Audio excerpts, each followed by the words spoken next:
Assalamualaikum warahmatullahi wabarakatuh. Halo anak-anak ibu semua, bagaimana kabarnya hari ini? Ibu harap kalian dalam keadaan sehat dan bahagia semuanya. Baik, pada video pembelajaran kali ini kita akan membahas tentang macam-macam sujud, yaitu ternyata selain sujud dalam sholat, itu ada beberapa sujud-sujud yang lain yang perlu kita pelajari dan perlu kita ketahui. Yaitu yang pertama ada sujud syukur, sujud tilawah, dan yang ketiga adalah sujud sahwi. Nah, tujuan pembelajaran pada kali ini yaitu kalian bisa menentukan bagaimana sih yang dikatakan dengan sujud sahwi, sujud tilawah, dan sujud syukur.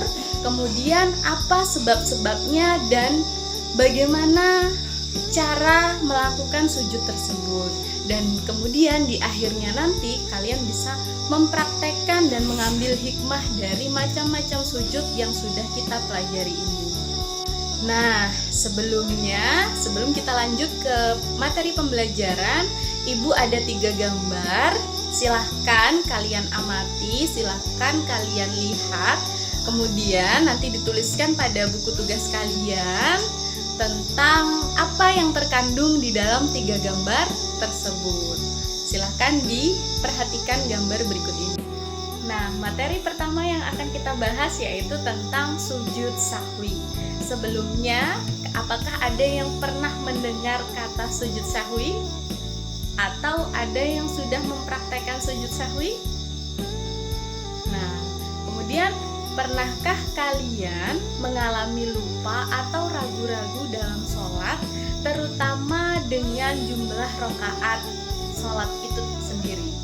Nah, jika kalian pernah melakukan itu, kalian tidak perlu khawatir, karena dalam Islam itu menganjurkan umatnya untuk melakukan sujud sahwi. Lantas apa sih sujud sahwi itu?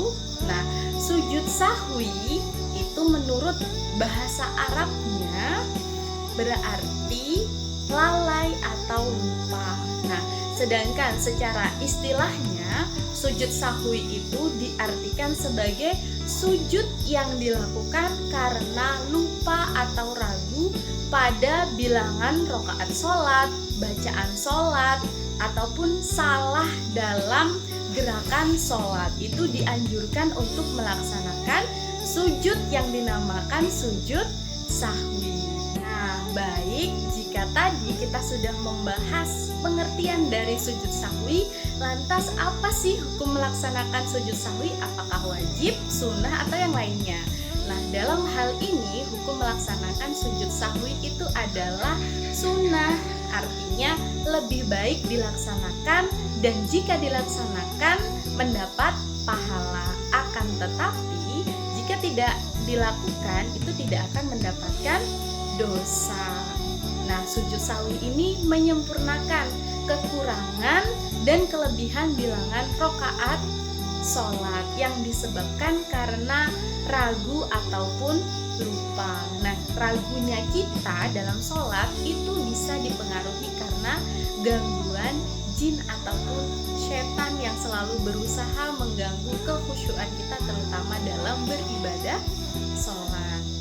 Selanjutnya yaitu tata cara sujud sahwi. Yang pertama, sujud sahwi itu dilakukan setelah selesai membaca tasahud akhir sebelum salam. Yang kedua, ketika sujud itu hendaknya membaca bacaan sujud sahwi yang dilafalkan sebagai berikut ini, yaitu Subhanallah yanamu walayasu, yang artinya Maha suci Allah yang tidak pernah tidur dan tidak pernah lupa. Yang ketiga, sujud sahwi itu dilakukan sebanyak 2 kali sujudan, yaitu prakteknya dipisahkan antara duduk di antara 2 sujud, dan sujud sahwi itu bacaannya sama ketika sujud pada sujud rukun dalam sholat. Sedangkan bacaan sujud sahwi yang kedua itu kita membaca doa sujud sahwi yang sudah kita baca tadi. Nah, setelah itu Dilanjutkan dengan mengucapkan salam.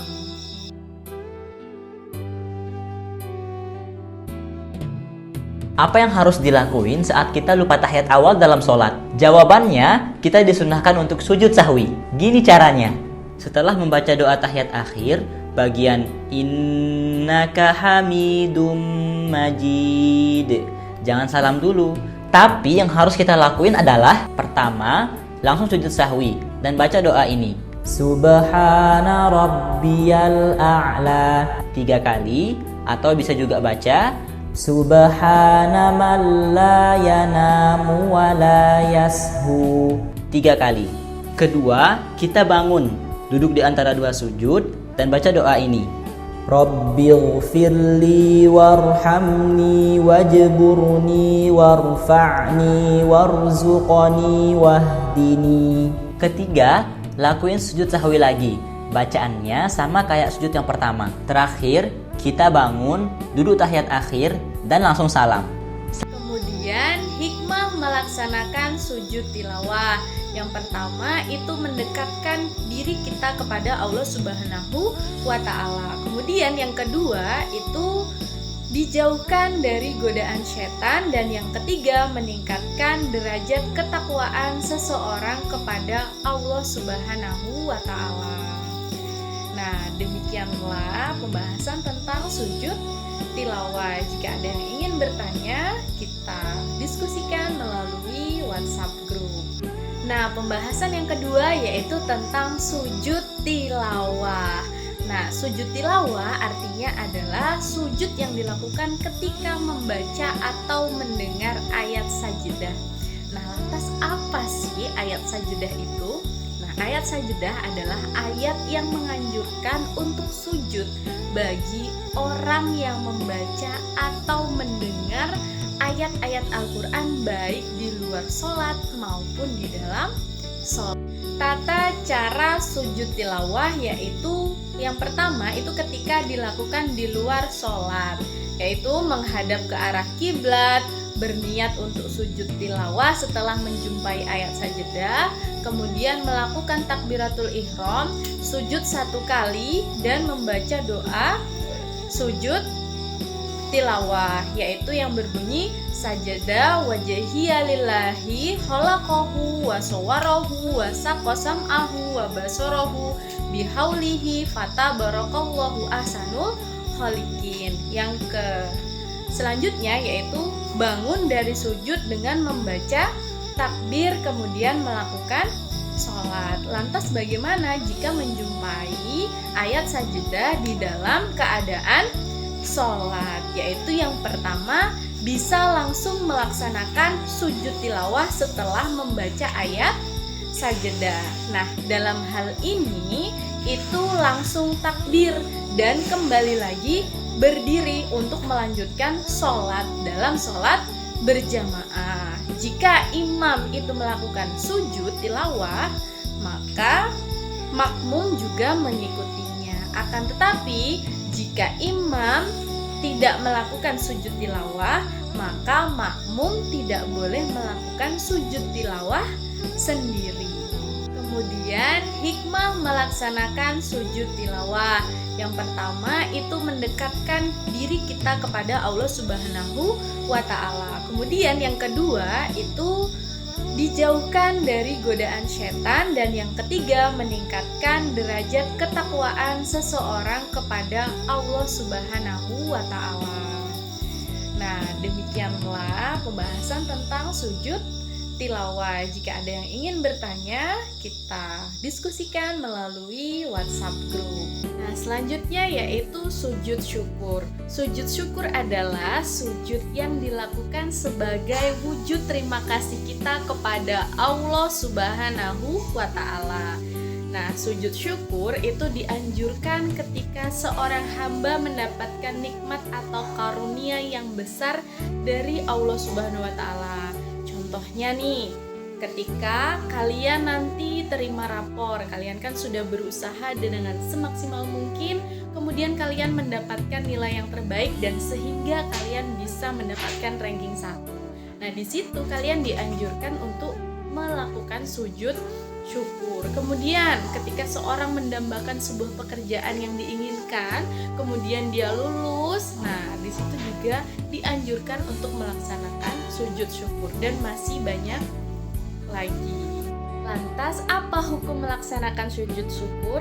Hukum melaksanakan sujud syukur adalah sunnah, artinya lebih baik dilakukan sebagaimana yang telah dianjurkan oleh Rasulullah SAW.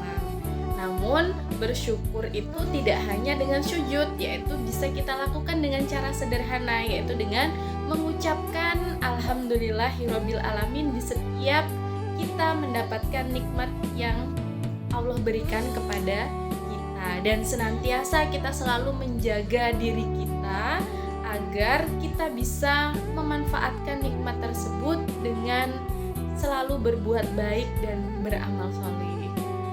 Selanjutnya, tata cara sujud syukur. Tata cara sujud syukur yaitu yang pertama, diawali dengan niat untuk melakukan sujud syukur. Yang kedua, itu membaca takbiratul ihram. Yang ketiga, itu melakukan sujud syukur 1 kali sambil membaca doa.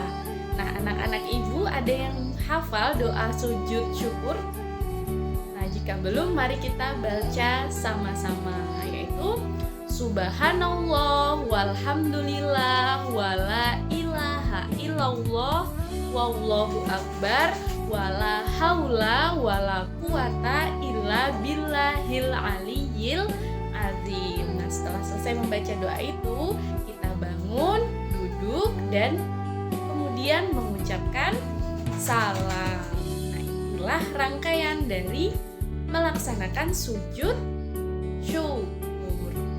Hikmah melaksanakan sujud syukur yaitu yang pertama, sebagai ungkapan terima kasih kita kepada Allah Subhanahu wa taala dalam kehidupan sehari-hari, karena Allah telah senantiasa memberikan banyak sekali nikmat dan anugerah, bahkan karunia-Nya kepada kita seorang manusia. Kemudian yang kedua, menjadikan kita supaya tidak sombong dan tidak angkuh atas hasil yang telah kita raih pada kehidupan kita di dunia ini, karena segala sesuatunya tanpa kehendak dan takdir dari Allah Subhanahu wa taala itu tidak akan terjadi. Bahkan kehidupan kita yang sekarang ada itu karena Allah menciptakan kita di